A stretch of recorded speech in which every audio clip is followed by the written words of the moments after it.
January 6th. It wasn't as the media described it. It was not an insurrection. And many of the people were encouraged to go in by FBI informants. Well, hang on. And also by let's not get too far ahead of ourselves here. The truth is that thousands of people descended on the Capitol as a howling, aggressive, and it turned out very violent, in some cases, mob. People were killed that day, and they broke into the U.S. Capitol, the absolute epicenter of American democracy, and they did it to thwart democracy.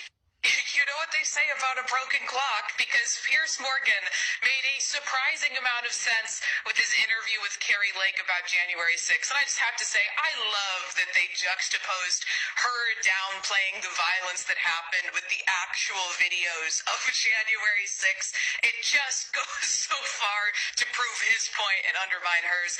But when Morgan pressed Carrie Lake on why Republicans couldn't produce a single piece of credible evidence, or really any attempted evidence at all to show the election had been stolen from Donald Trump, her response was to say he just hasn't seen that evidence because he's British. And if you think I'm joking, watch for yourself. And you're saying there's no evidence, Pierce, but there really is a mountain of evidence, and more of it's coming out. We're looking at what happened in Michigan as more information comes out about completely phony voter registration. We watched as they pulled ballots from underneath tables after they kicked the poll Carrie, observers out and started counting ballots. These stories swirling around, but every single time it's gone before people whose job it is to say whether this has actually happened. There's no evidence. I keep saying this to Donald Trump. I don't know why he keeps flogging the dead horse of a stolen election. Well, I'll tell you what he wants to be doing is trying to persuade people that he should be elected again. Give us something for the country to feel positive about. And he is doing that.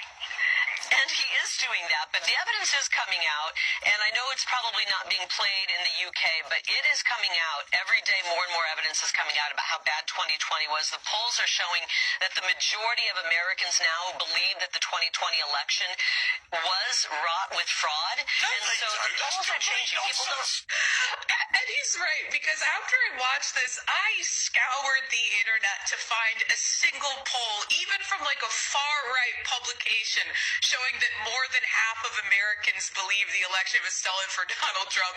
And even right-wing organizations couldn't produce a poll that backed up the claim that Carrie Lake is making. I did, however, find this headline from this article. Almost a third of Americans still believe the 2020 election result was fraudulent, which I don't know where Carrie Lake took her math classes. A third is not a majority. That being said, it's still far too many people that believe this massive lie. But I will say, Piers Morgan did do something that conservatives in American media, I guess, are just too cowardly to do. He called the grift out for what it is. Take a look. The majority of Americans in every poll I've seen do not believe that the election was stolen. You know why? Because it wasn't stolen. I'm looking at polls. I'm looking at polls, and I follow election integrity because it is near and dear to my heart. And all I want is for every American... Carrie, I think what you want to do, like Donald Trump, you want to fuel the sense that every time you guys lose a fair election, it's unfair and rigged and stolen. And every time you win, it's the purest example of efficient working democracy imaginable. That's really what it boils down to. When Trump won in 2016, it was, of course, a fair election. Suddenly, when he lost, it's unfair. Now, Cenk, I am